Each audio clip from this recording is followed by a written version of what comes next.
Hello everyone, my name is Paul Stevens and welcome to this first short-term rentals webinar of 2024 on Eyes on Design, how to pique the interest of prospective guests, sponsored by Price Labs and Hospitable. You've just been watching a preview video of our annual Shorties Awards. Our entries period is now open until Monday the 4th of March, so do get your submissions in at the link to our awards platform in the chat now. I'm the editor of Short-Term Rentals at International Hospitality Media, and I'm the host for today's session. And before we begin, let's introduce our first webinar series sponsor of 2024. This is Price Labs. Price Labs, a leader in revenue management, is unveiling its breakthrough release. Discover the new hyperlocal pulse dynamic pricing algorithm. By tapping into hyperlocal market trends, it's setting new standards in accurate pricing and response to market changes. With our smart presets, customize our algorithm easily and get personalized guidance. With our desktop app, speed up your workflows and manage multiple listings smoothly from your computers. Experience our award-winning product, created by a world-class data science team. With our global reach, anyone, anywhere can use Price Labs. Discover more game-changing updates crafted to propel your short-term rentals to success. Visit pricelabs.co/breakthrough today. And a big thank you to Price Labs for giving their support and sponsorship to our webinar series, our first webinar series of 2024. And we are also delighted to welcome Hospitable as our second webinar series sponsor for 2024.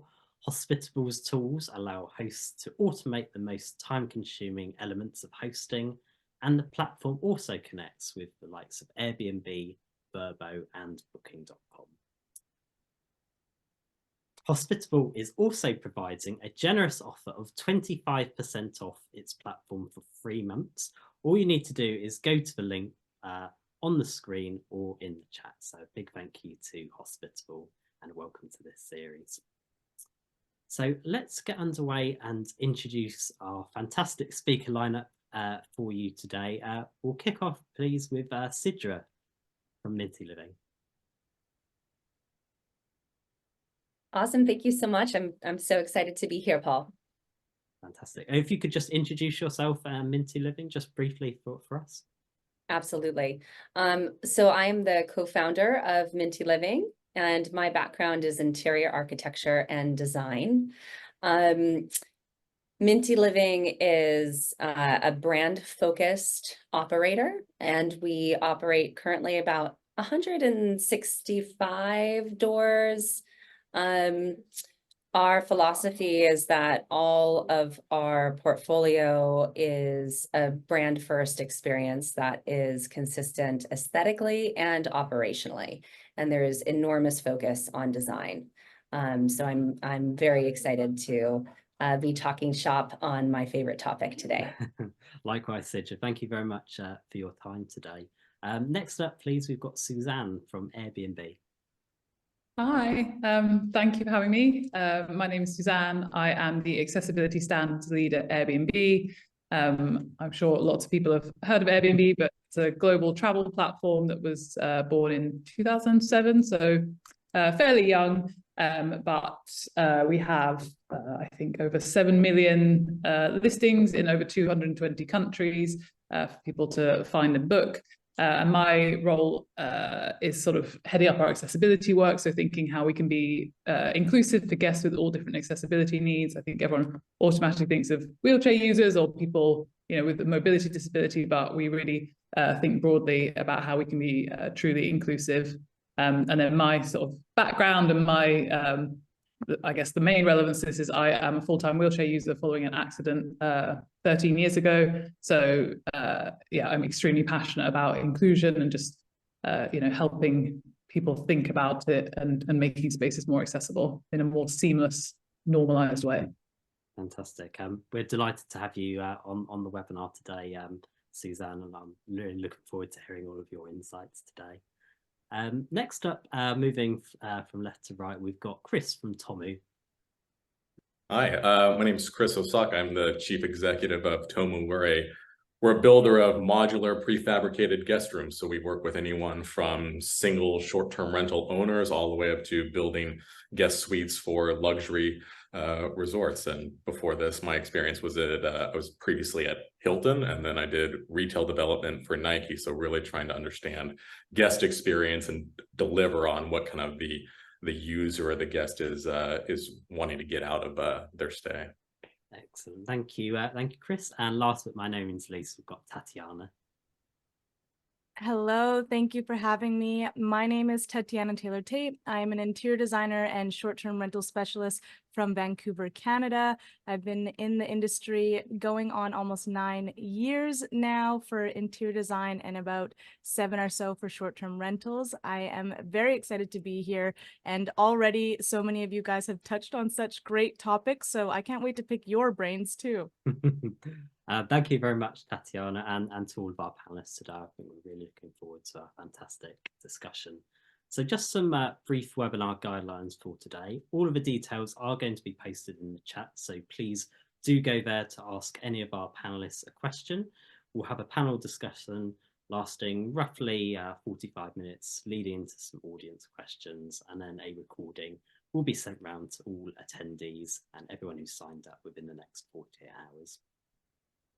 And for a little bit of context, we've got 3 features here that are relevant to today's discussion, including our 2024 predictions article just from last month, in which we discussed the future of modular construction. DC Inno also featured Chris and Tomu in an article about the startups expansion last year. And Forbes also ran a piece with Suzanne about accessible travel that will be a significant topic in the session today, all of which we've hinted at a little bit already. So do go and check all those pieces out. So let's get right into the discussion today. I'm going to come to you first, Sidra.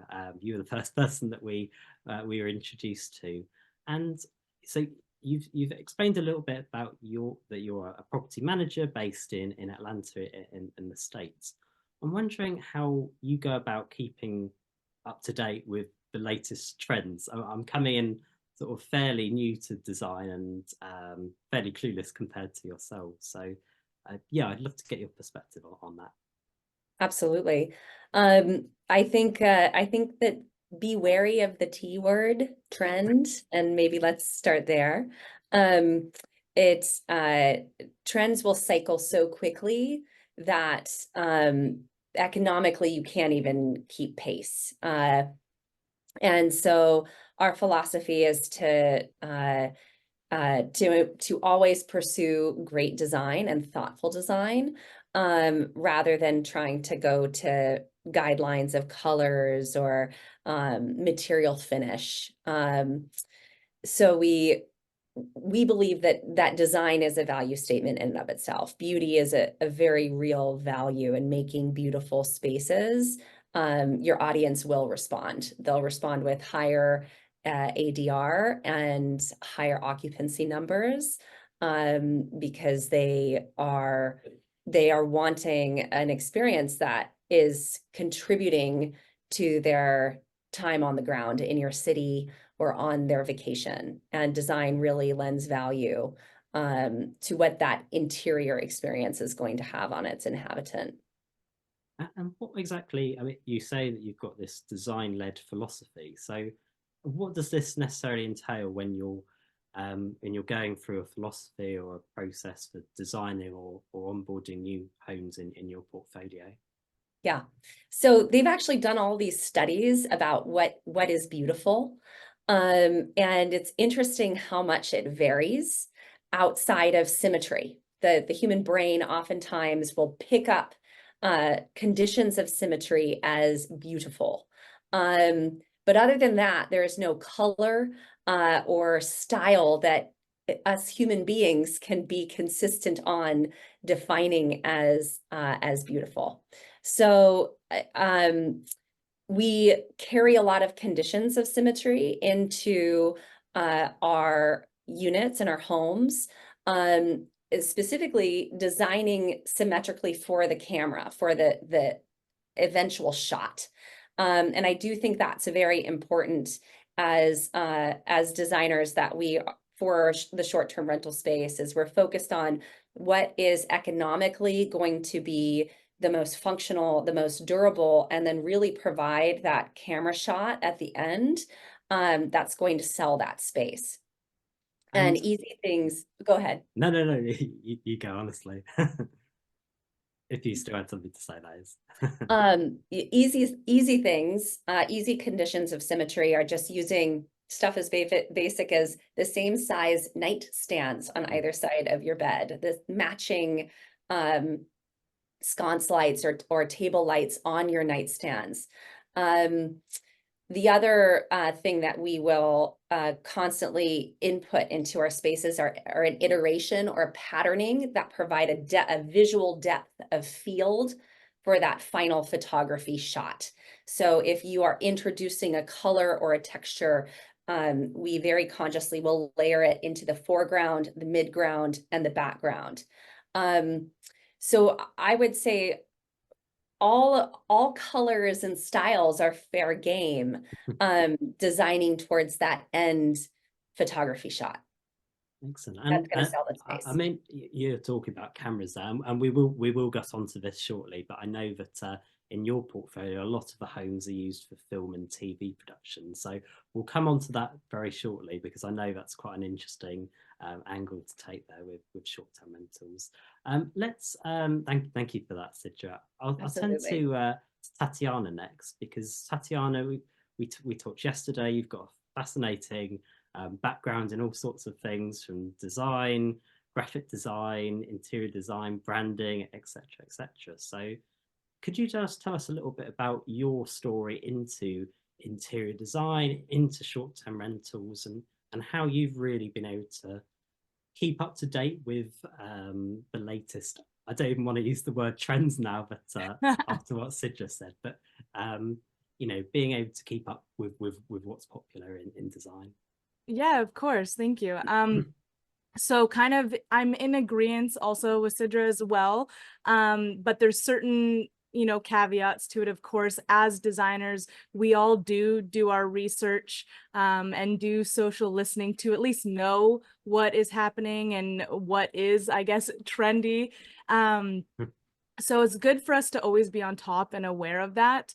For me, Paul, kind of how you mentioned, originally before I even got into design, I went to school for marketing and graphic design. So for me, there's such a relation between branding and then interior design as well. And of course, when we start bringing for graphic design, color theory, there's really so much that overlaps. And that's what I absolutely love about design, is really it's unique to whoever the client is. And for me, I do go the more timeless approach versus trendy, but I always love to incorporate my client's personality within the spaces that we're designing, as well as backing it with as much data and market research as we possibly can.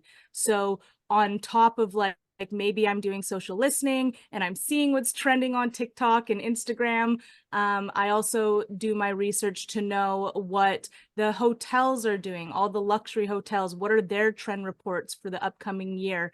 And I use that as knowledge to be aware of what's going on, so I can at least be 2 steps ahead of the competition that's going to be popping up.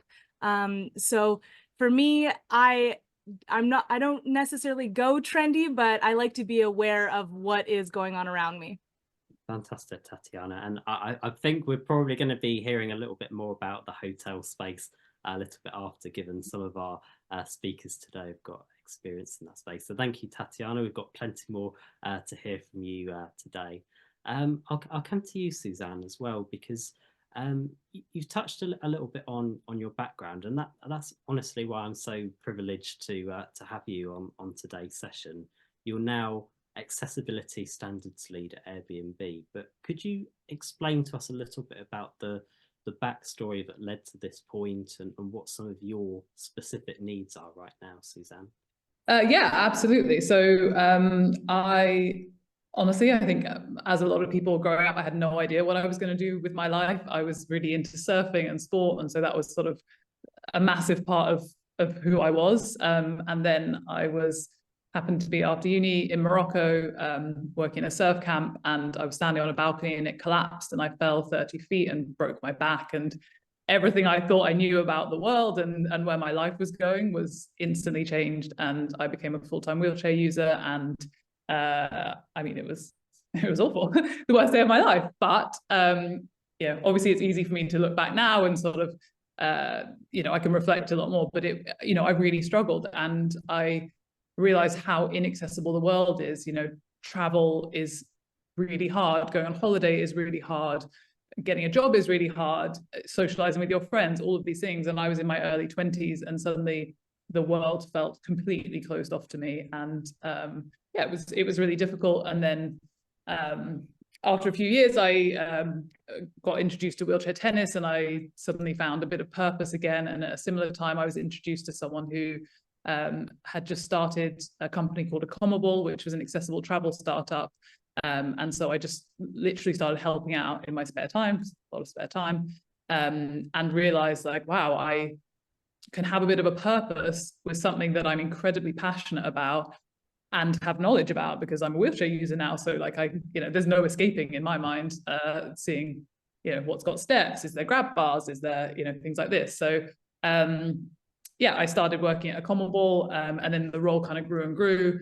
And then in 2017, Accommable was acquired by Airbnb, and we were all interviewed to see if, firstly, if Airbnb wanted us, but also if we thought it was a good fit. And I can't even remember, I told you this last week when we called. They effectively said to me, oh no, I actually said to them, if acquiring Accommable was just a PR exercise, like, I don't want to be part of this, but if you actually care about accessible travel and want to make a difference for disabled people, then like, I want to be part of this. Like, I am, I'm here for this, I care about this, and I'm good at this. So 6 years later, still here. So obviously shows there is genuine commitment. And my role has just kind of grown and grown. I get very stuck in. I love this community. I love the challenge. It's incredibly challenging, but I love it, and I can't imagine doing anything else. So yeah, it's a cool job. But thank you so much for being so open and sharing that already. And I think it's going to resonate a lot with people, how you've used such a difficult moment in your life to really fuel a passion and move forward and try to help people moving forward with accessibility issues. So we've got plenty more to hear from you soon, Suzanne, and thank you very much for sharing that.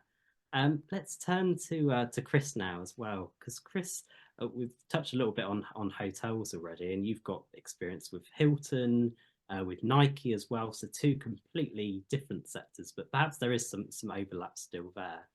I guess with your guests, how concerned do you think they are with the latest design trends or customization? What do you say at the moment with Tomu? Yeah, I mean, maybe I'll be a little contrarian with the word trend. I do think there are trends. I would say a lot of we work with buyers of, whether it be a single property or whole development, by their very nature, they're trying to move into a sector that they feel is growing. So that's a trend. I think I might just redefine trend to maybe something that is, at least for us, less aesthetic and maybe more macro. We see just a lot of macro trends happening, and it could be as simple as average length of stay is getting longer. And whether that's remote work, that's a trend. You see it going from, I don't know, it's like 2.5 days to 3-something days now. And it might seem kind of insignificant, but that's really kind of the difference between staying for 2 nights over a weekend versus staying one of the weekdays where you're having to work. And so it informs how somebody uses a space. And so those sorts of macro trends, I think, inform us in terms of how we build our suites for our clients, of like, what sort of amenities do we need to have in units to accommodate the guests, given what we're seeing in these, whether they're surveys, data sets, or otherwise. And again, kind of more of a macro trend. Coming from the Hilton and Nike, I think the common thread was scale. They are brands that are they are global brands, and one of the biggest knocks about global brands is how do you show up in a place authentically. Yeah, you could stay at a Hilton or any one of their brands or Marriott's, etc.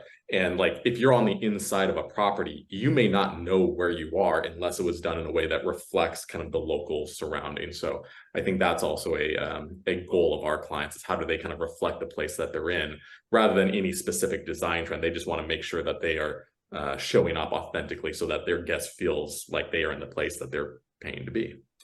Is that something that's different perhaps with what you're trying to do at Tomu, really try to be consistent and recognizable with your brand or vision compared to maybe a bigger hotel chain or other type of hospitality brand?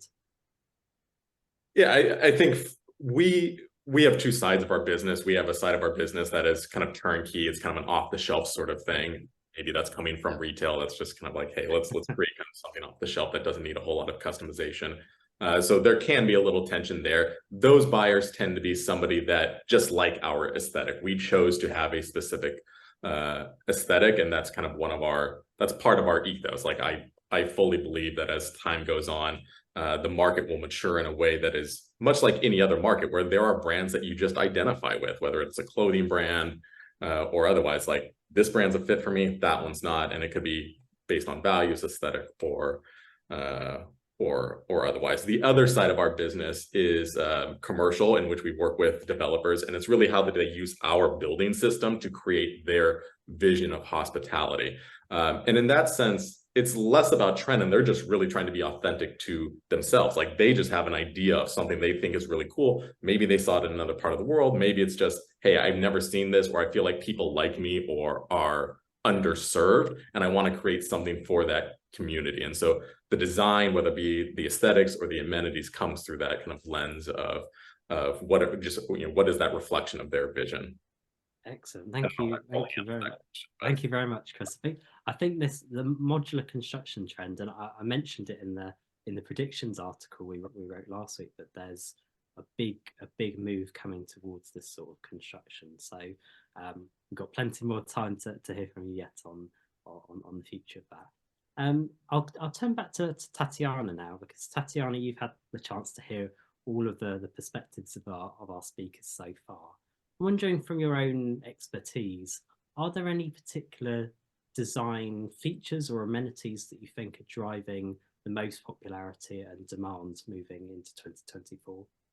Yeah, of course. So as people, I'm sure if you're looking at any kind of Airbnbs today, amenities and having a lot of them are kind of where everyone's standing out at the moment from the competition, if that be like hot tubs or saunas, really like anything for families are really helping people stand out. But now what I'm seeing more than ever for 2024 is people are kind of, like Chris said, going really heavy in thinking about remote workers.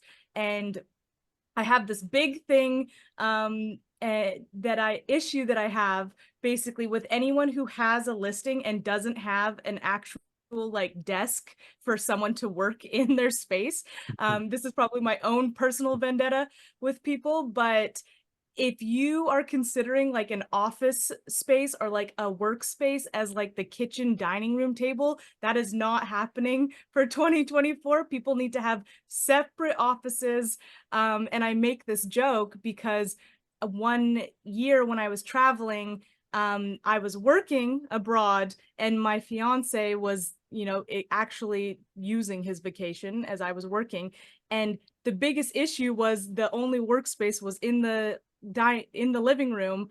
And I didn't want to take Zoom calls while my fiance was doing shots of tequila in the background. So it's really trying to create that separation for people, and thinking about not just only your guest is like, oh, I market to families or I market to business professionals, really understanding the guest journey in that and like why. So yes, maybe you market to business professionals. What is the journey from the moment they book to the moment they check out that guest is actually going to go through, and how, as hosts or property managers, can we accommodate each touch point of all of those steps? So that's one thing I always tell people to think about. But I think this year, more than ever, what we're seeing is, more experiences, unique experiences for guests, amenities. Like I've seen people doing pickleball courts, they're doing cold plunges, really kind of trying to figure out how far they can take it to allow them to stand out. We're seeing like super trendy ones of like full-on bachelorette themes with karaoke. Like you won't even have to leave the house at this point. So it's getting really interesting, and I'm excited to see how people now pivot, because the new norm is adding all of these amenities. And that before was the way for people to stand out. So now, with such a level playing field, it's interesting to see where it goes. And I think we're going to be going in more of a holistic kind of spa-like direction, incorporating quiet luxury.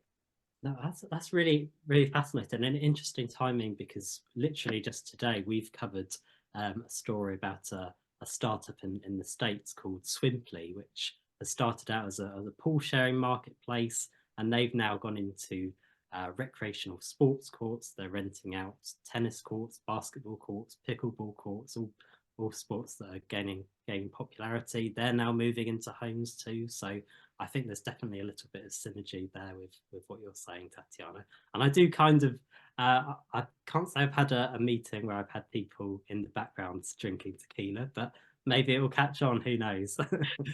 Thank you very much though, Tatiana. Sidra, really, same sort of question there as what I asked Tatiana. What do you see as the features or the amenities that are driving the popularity, and particularly really from a filming or production context that you're seeing? Sure. I think that the question to start off with is, who is booking? Who's spending the money? Who has the money? And thinking about, that person, that client, and what demographic, what age of life are they? What's their story, is really important when creating design schema that will last. Like I see a lot of mistakes out there when you look at Airbnb and someone's like, I know, I'm going to start an Airbnb, and they go to the Urban Outfitters catalog and buy all to cart. And that's just not something that will last, because that Urban Outfitter client is not the one that's going to be booking year after year and can afford to travel and afford alternative space. Again, going back to the different audiences and different ways that we as designers and operators can create spaces for those who book. Minty Living has been able to crack into this very interesting niche market of having our homes work for location work, what's called location work, which is a literal location to film and photograph. So because we're being thoughtful about what that end shot is, and looking at what that camera angle is, photographers who are branding agents will book our spaces to shoot their product in our homes, because it's a pre-made set. It's already been made with the camera in mind. Similarly, people that are, filming small reels or generating content will book our spaces for generating that content, small documentaries, and then even larger agencies that are doing commercials for like Volkswagen or Graco will routinely book out our spaces because they have been designed with the camera. So it's an interesting additional market to look into for renting. And there's some great platforms out there that facilitate this type of booking like PureSpace and Gigster. Operationally, you've got to be able to have the muscle of operationalizing rentals that can only be a couple of hours. But it's a great way to splice in income for what otherwise would be an unrented residential night.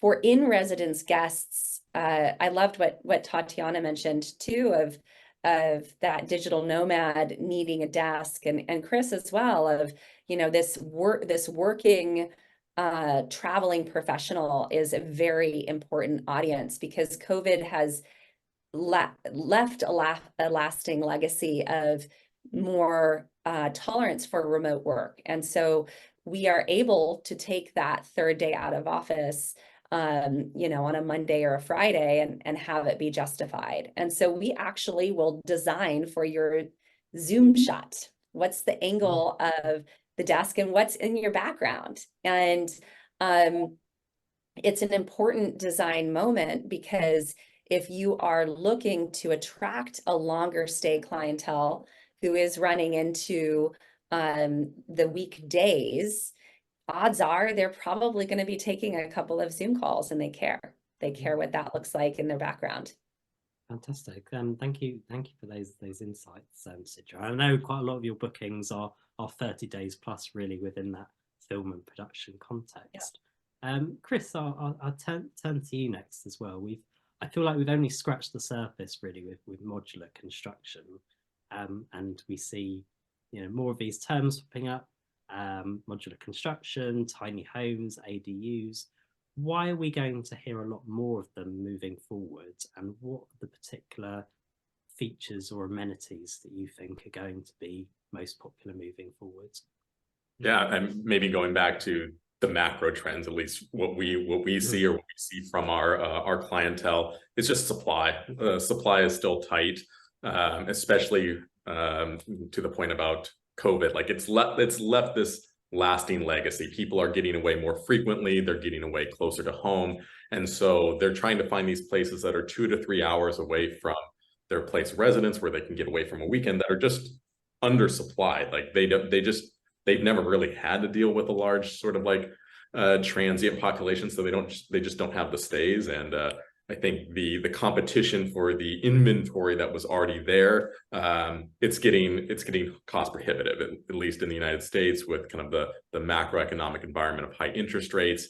It's just tough. And so I think people are looking for ways to increase the supply of lodging, and that's why I think we've seen an influx. Is they're looking for ways to do it in a way that they don't have to go through these 2-3 year long construction cycles. How can I speed the market? How can I get a piece of land, make sure it's the right zoning, and then get something open and operating as soon as possible?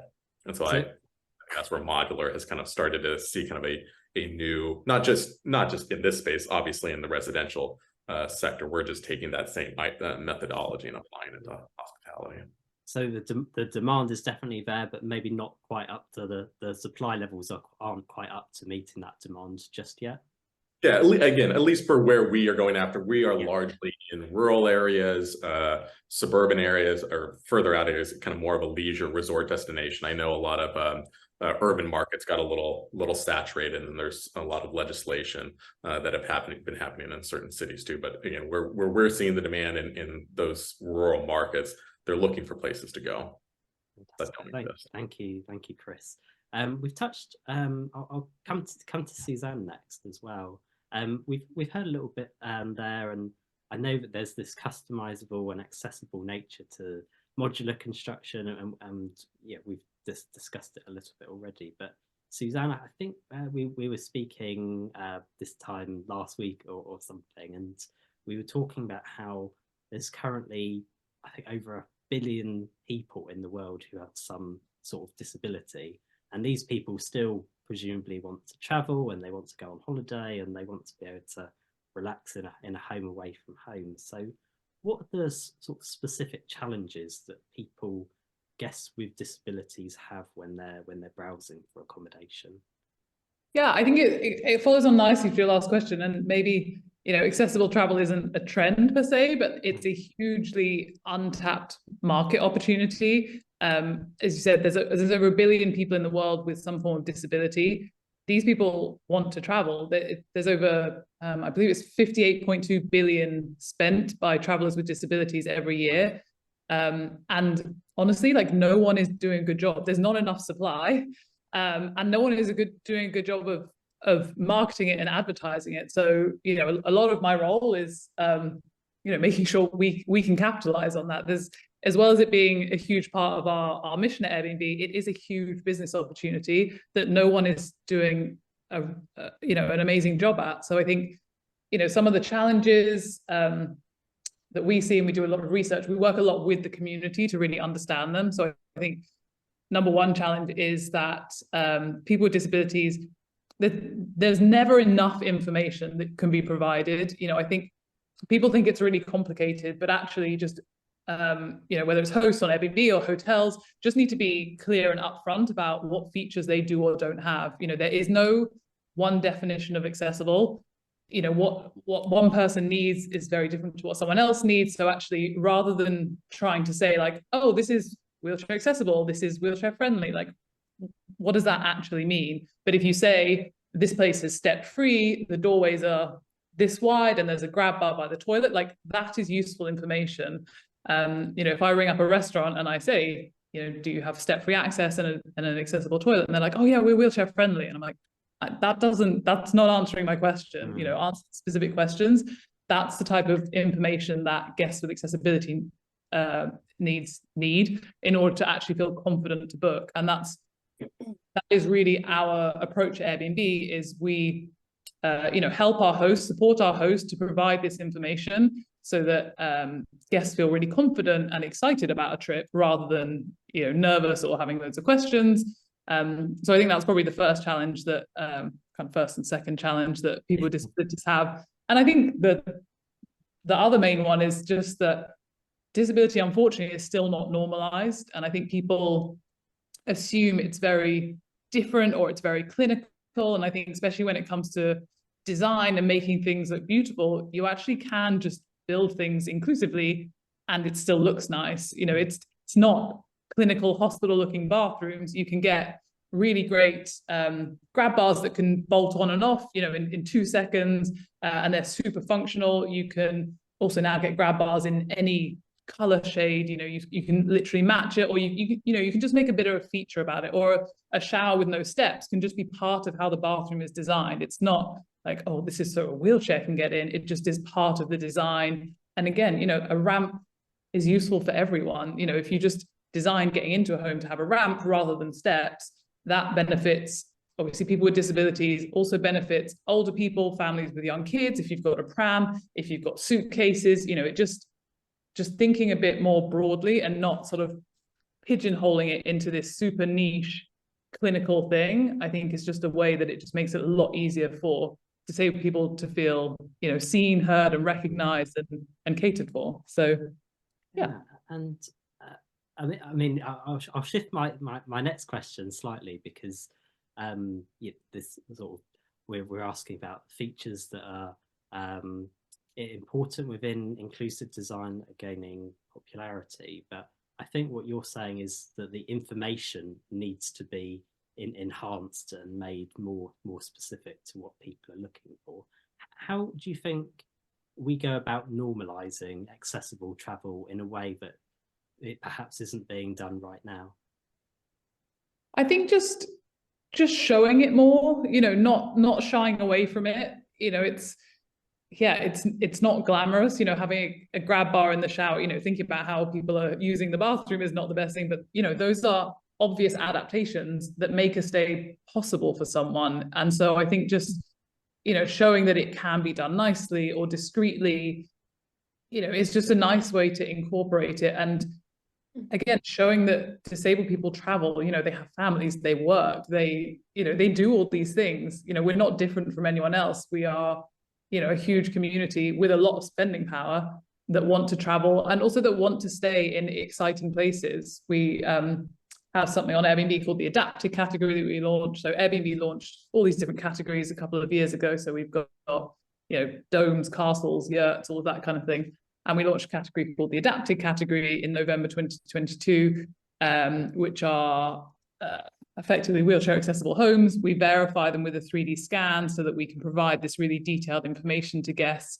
But one of the coolest things I think about the category is that we have castles, we have domes, we have tree houses, we have all these exciting spaces that happen to have accessibility features as well, but they are, just as unique and fun and as like Airbnb as are the non-adapted places. So, we really want to just make sure that people with disabilities are included in how we build everything else rather than sort of segregated and, seen differently. So I think, the more that's done, the more this community feels seen and heard. And I think brand loyalty is a huge thing. I know we've sort of touched on it, but as a wheelchair user, I always, if I do stay in a hotel, I always stay in the same one that I know to be reliable and, I haven't had bad experiences with. Same when I fly, I use the same airline that I know I've had good experiences with. And so at Airbnb, and I think there's a huge opportunity for other brands, once you've sort of got that loyalty from this community, honestly, they will keep coming back and we will tell our friends, we will shout about it on social media, because most people are doing it so badly that when someone is doing it well, you tell everyone, and then, it's got a knock-on effect. So, yeah. And you said you launched the adapted category alongside lots of other categories as well back in November 2022. So I presume this is part of one of the winter releases. What have you seen in terms of the demand for adapted, accessible searches on the site? Yeah, it's been huge. So we've been, blown away. Originally, when we launched it, it was extremely well received by the community. We built it with their input. So again, we want to do something that's actually going to be useful. And then in terms of numbers, we've had over 5 million searches of listings in the category. And there's only, I say only, that sounds awful. There's over 1,100 listings. So if you compare the number of searches to how many listings, those listings are getting a lot of searches and clicks and bookings. Because there's so much demand, and we see it with our accessibility search filters as well. Our demand has increased over 200% in the space of a year, because there is a huge demand for this, and honestly, there's never enough supply. Thank you very much for that perspective, and not necessarily something you always hear so much about. So I hope sort of we're playing a part in normalizing this discussion as well. Absolutely.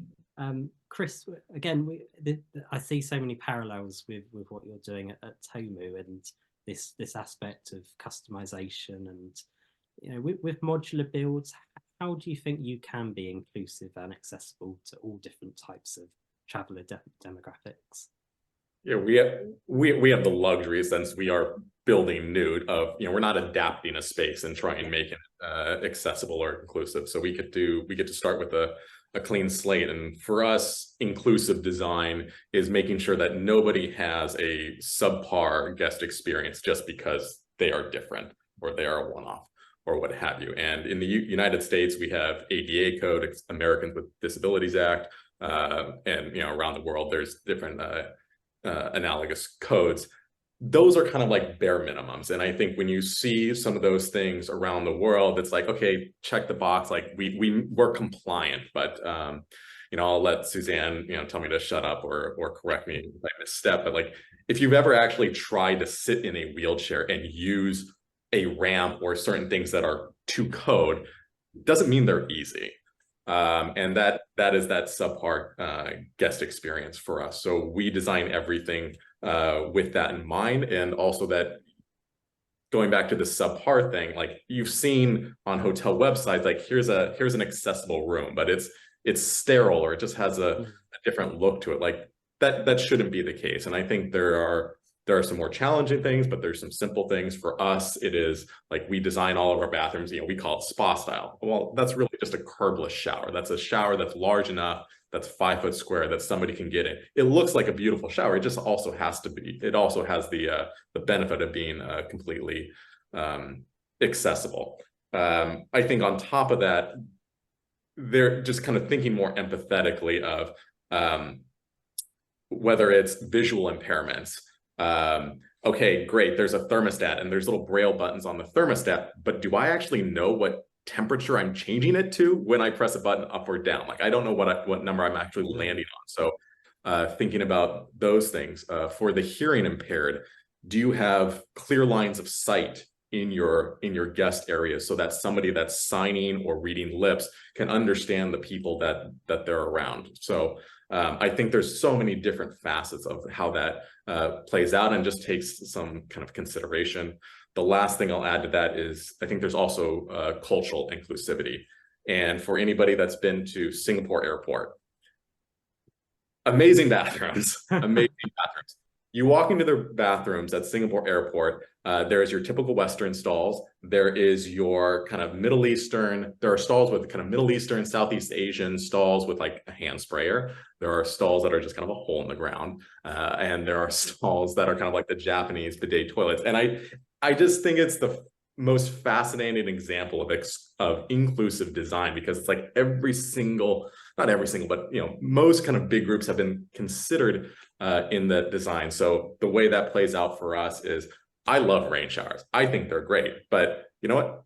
Some people, it takes them a lot of time to redo their hair. So like, if you don't have an option where there's like a side, a kind of a more typical shower head where the water comes to the side, it's like, you're going to give somebody a poor experience because they're like, well, I don't want to get my hair wet.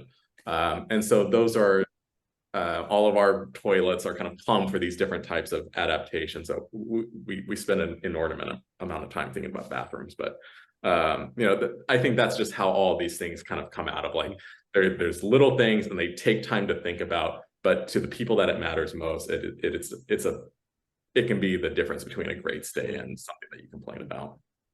Absolutely. Sidra, hearing what Chris has said there, and I mean, talking about rain showers and toilets, and I had a bit of a chuckle there, but there's a serious point to it as well. And it's, I guess the question is, why do people care so much about design? I mean, it could be about accessible design, but lots of different things here. Why do people care so much about that in this day? I mean, design, beauty is a value. It's a value that for a lot of people really matters and doesn't feel frivolous. If you are one of the people that are environmentally affected, oftentimes and it drives your experience, your productivity and your creativity, and can truly impact the stay and the work or the play that you hope to get done. I think both Chris and Susan are bringing really strong points of functionality fueling guest experience, and exceptional functionality fueling exceptional experience of the space around you. And I would argue beauty / design and function, those are going to marry into that incredible guest experience where they feel inspired and capable and able to get their best work done from a space. And that's why they're going to choose to rent from you, as it looks amazing and they're going to get their best work done. And you've got a really extensive background in real estate and investment and all of this as well. So how maybe have you what have you learned from your backgrounds and maybe hotels and looking at those standards there? How has that informed you about what you want to build at Minty Living? Yeah. So I started on the development side, and I loved working in investment spaces because of the problem set of using of every dollar needing to translate into a dollar of cost needing to translate into a dollar of income. So you have to be extraordinarily creative in that condition set of using oftentimes, readily available materials to create something beautiful and new. And if you have the opportunity to renovate, or even if you can guide an owner's decision of where to spend the money, there is a light layer of renovation that will hugely appreciate that asset visually. And we found that by investing in the renovation, specifically lighting is an incredible environmental effector. Getting great lighting in where people feel like these spaces have the opportunity to be really well lit, gave you better photographs, gave you better guest experience or higher guest, occupancy and bookings. And those functional spaces being beautiful, the bathrooms, the kitchens, and there's a lot of focus on the furnishing, I feel like, for short-term rentals, oftentimes because you don't own the asset. And that's where you feel like is the only space that you can kind of improve. But showing owners kind of a dollar-to-dollar investment in for revenue opportunity out to justify light renovation work, I think is very powerful. And we've got a lot of A/B tests actually in the portfolio showing where renovation dollars drove greater demand and where the design yielded higher results. So just using the broad Minty Living portfolio as an example, throughout the majority of summer, which is the high season, the Atlanta market in general was sitting at about 40 to 50% occupancy. And Minty Living's portfolio was a little over 75 for these same months. And really looking at, the design driving those dollars on both light renovation design as well as the furnishing and finishings. Thank you very much, Sidra. I'll come to Tatianna as well. Tatianna, you've heard what our panelists have said. What would be, and you talked there about the this common thread about travelers seeking out unconventional and unique experiences. I think probably all of our panelists would agree on that. What would be your tips to operators and companies who are looking to scale and keep their and sort of implement their own design strategies? Yeah, that's a big question. No, I think Sidra said everything she said was absolutely amazing. I agree wholeheartedly with that.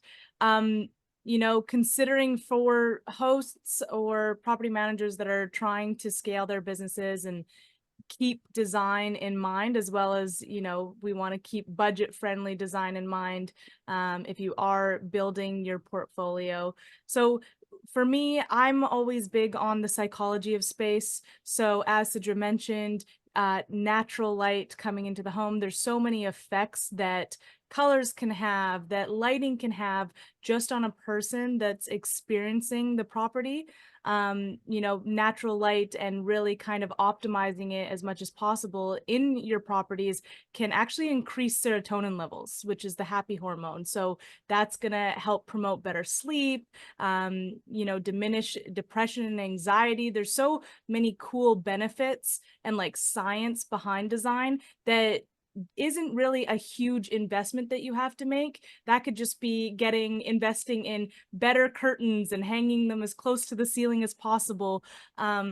So there's small steps that people can take, but I cannot express how valuable it is to actually understand your market and understand the guest that you are designing the property for first and foremost. So what I like to do, and most people will do this, is create an ideal guest kind of avatar or profile. And that's who you're really kind of getting in the head of your client, and understanding like, okay, what are the things they like to do? What are their pain points? So, and that's a really good point to what Suzanne said, is really understanding the guest's needs for these properties when you're building them and setting them up for your guests, so you can make sure that their stay is going to be as smooth as possible, because you don't want them thinking about Does the shower have a grab bar or a handheld for me to be able to just do your basic day-to-day? I think it's very important. Thank you, Tatiana, and to all of our panelists. We've probably got just a short moment to get some questions in. We've had a couple of questions from Andrew Thompson and an anonymous attendee. I'm going to direct these towards Suzanne because they seem to be most applicable to accessibility. So we've got 3 questions from Andrew. So perhaps you might be able to address this within this or in the chat. But I guess what resources are there out there for accessible decor furnishings? What information is out there around accessible travel? Yeah, it's quite hard, and to go through the other questions as well. So are there any figures on the size of this market in European countries? I think it's about 130 million people in Europe have some form of disability. So again, pretty huge market.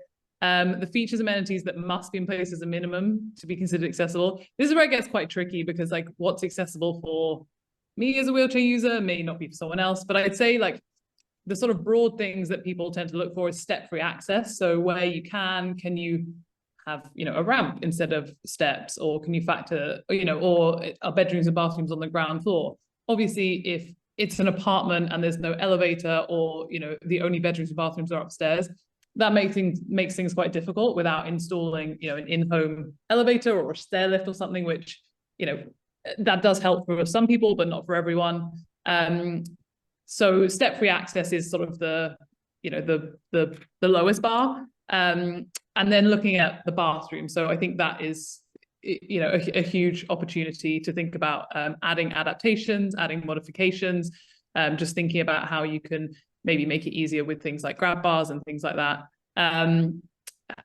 And resources for it, it's really hard. I actually just found an article. I was doing a little Google. I'll drop it in the chat. I don't know if I should be. I'm not promoting like a specific company, but it's just a company I know about because I happened to remodel my bathroom last year. And they have really, as well as having really good products and they're very nicely designed things, they just sort of have some tips on how you can think about things like grab bars and roll-in showers. So I'd say that's quite a good thing. Just kind of Googling as well, like accessible, nicely designed bathroom, like literally as simple as that, you kind of get loads of different resources. And then when it comes to marketing and that kind of thing, like there's no like one place. Honestly, like listing on Airbnb is quite a good shout because we have so much demand for these. But otherwise, like, if you've made a super accessible space and it's quite unique, honestly, word of mouth within the community is huge. So, considering some of the kind of cheesy things like get a disabled influencer to come and stay for a weekend and then they shout about it, like there's a huge like social media kind of like community when it comes to people with disabilities, because everyone wants to know about accessible travel tips and ways to make travel more easier if you have a disability. So actually, we really do share things and people really do pay attention and people really do base a vacation around a specific place or a really cool accessible treehouse or castle because it is that unique. There are only a handful of them. And I'm really sorry, that was a lot of talk. No, absolutely. It's all important stuff. Thank you very much, Andrew, for your questions. The one about beds, it might be best actually if you connect with our speakers afterwards, and we've got all of their details in the chat if you want to learn a bit more about that. So thank you very much, everyone, for your questions, your comments throughout. It's been a fantastic discussion. Of course, a big thank you to all of our contributors, to Sidra, to Suzanne, to Chris, and to Tatiana. Now, we've just got a couple of slides to run through very quickly before we finish. We're back on Tuesday, the 27th of February for a webinar on building a strong community, strong company culture in the era of remote work. And we've got a fully confirmed panel in place and the sign-up link is in the chat for you now. For opportunities to work with us, please do contact my colleague Jordan using his details on the screen now. It's a great time to be working with us here at International Hospitality Media, especially as we're gearing up for our Shorties Awards, which you saw the video for at the start. So why not get involved with us, both in terms of entries and as an award sponsor too. So I would thoroughly advise you get in touch with Jordan. We're going to keep this session up for another 2 minutes if you want to jot down any of the details in the chat, and I know there has been quite a lot to dissect today. Big thank you to Price Labs and Hospitable, to our excellent speakers, and of course to all of you today for tuning in. We'll see you all again very soon. Thank you very much, everyone. Thank you. Thank you. Hello, Thank we are you. International Hospitality Media, or IHM for short. IHM is the #1 brand to engage with decision makers in hospitality and real estate. Our 4 multimedia brands lead their respective sectors with breaking news, comments, trends, and opinion across a variety of multimedia solutions. We provide an inspirational community to connect people through world-class events, webinars, podcasts, award schemes, and much more. But let us share our story of who we are and what we do. Over 10 years ago, Piers & George had a light bulb moment to provide expert opinion, comments, and low-cost digital content. And so they went on a journey over the past decade, creating media platforms to serve the hospitality and real estate industries. We now have an engaged audience with a reach of over 60,000 monthly visitors across our website, 48,000 of our email database across all the sectors, and over 67,000 across our social channels. Everything we do believe in challenging the status quo. We believe in thinking differently. We make things simple and very easy to work with us. And we're a friendly bunch too. We offer creative solutions to help you achieve your business goals. Read, watch, listen, meet with IHM. Contact us for a chat today. Just look at some of the brands we have worked with recently.